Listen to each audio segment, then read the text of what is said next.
ওই নদীর কিন্তু কাছে নদী আর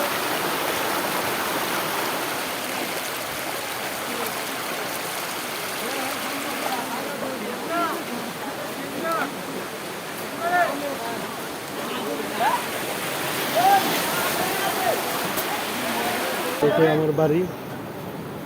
বাড়ির সবগুলি ঘর ডুবন্ত অবস্থা আছে। সর্বশান্ত হয়ে গেছি, কেউ 1 টাকার মালও নিতে পারে নাই। 12:30টার দিকে আনুমানিক এই গুমতির বাঁধ এদিক দিয়ে আমার বাড়ির পশ্চিম পাশ দিয়ে ভেঙে যায় বিকট আওয়াজে।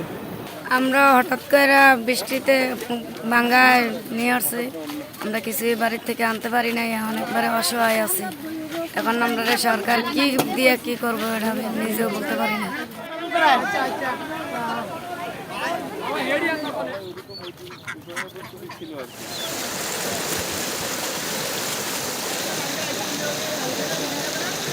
যদি